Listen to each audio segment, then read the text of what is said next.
জনগণের সম্পৃক্ত এরকম একটি নির্বাচন হবে, সেখানে তো অবশ্যই আমি নিজেকে দূরে থাকতে পারবো না, আমাকে আসতেই হবে। প্রায় 2 দশক পর সরাসরি গণমাধ্যমের মুখোমুখি তারেক রহমান।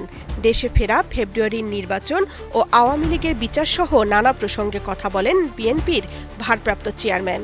বিবিসি বাংলাকে দেয়া এক সাক্ষাৎকারে তারেক রহমান আরও জানান, শারীরিকভাবে তিনি ব্রিটেনে থাকলেও 17 বছর ধরে তার মন পড়েছিল বাংলাদেশেই। গণঅভ্যুত্থানের 1 বছর পেরিয়ে গেলেও এখনো কেন দেশে ফেরেননি, এমন প্রশ্নের জবাবে তারেক রহমান বলেন, নির্বাচনের সময় জনগণের মাঝে থাকতে চান, অংশ নিতে চান নির্বাচনেও। কেন গণমাধ্যমের মুখোমুখি হতে দেখা যায়নি, এ নিয়ে তারেক রহমান জানান, স্বৈরাচারী সরকারের সময় কোর্ট থেকে রীতিমতো একটি আদেশ দিয়ে তার কথা বলার অধিকার বন্ধ করে দেয়া হয়েছিল। তিনি যদি গণমাধ্যমকে কিছু বলতে চাইতেন, হয়তো গণমাধ্যমের ইচ্ছে ছিল তা ছাপানোর, কিন্তু তারা তা করতে পারত না।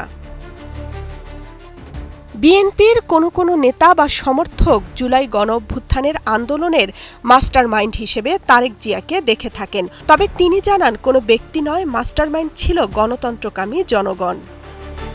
এবার বিএনপির মনোনয়নের মাপকাঠি হিসেবে জনসম্পৃক্ততাকে প্রাধান্য দেওয়ার কথা জানান তারেক রহমান।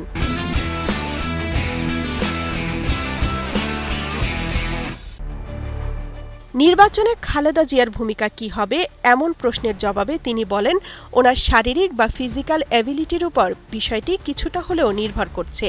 বিএনপি ক্ষমতায় এলে প্রধানমন্ত্রী কে হবেন সেটা দল সিদ্ধান্ত নেবে বলেও জানান তিনি। 5ই আগস্টের পর বিএনপির অনেক নেতাকর্মীর বিরুদ্ধে চাঁদাবাজি বা দখলের মতো নানা অভিযোগ এসেছে। সে প্রসঙ্গে তিনি বলেন, যাদের কাজ পুলিশিং করা তারা কেন তাদের কাজটি করছে না, তারা কেন তাদের কাজে ব্যর্থ। পুলিশিং তো রাজনৈতিক দলের কাজ না, পুলিশিং করার দায়িত্ব সরকারের। ডাকসু প্রসঙ্গে তারেক রহমান বলেন, এর কোনো প্রভাব জাতীয় রাজনীতিতে পড়বে না। ছাত্র রাজনীতি ছাত্র রাজনীতির জায়গায়, জাতীয় রাজনীতি জাতীয় রাজনীতির জায়গায়।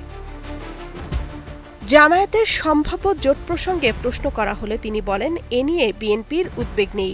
৭১ সালে কোনো রাজনৈতিক দলের কোনো বিতর্কিত ভূমিকা থাকলে সেটা তারাই জবাব দেবে। কার্যক্রম নিষিদ্ধ আওয়ামী লীগের রাজনীতি প্রসঙ্গে তিনি বলেন, দল হিসেবে তারা যদি অন্যায় করে থাকে তাহলে দেশের আইন অনুযায়ী বিচার হবে। তামান্না তাহসিন খান, কালের কণ্ঠ।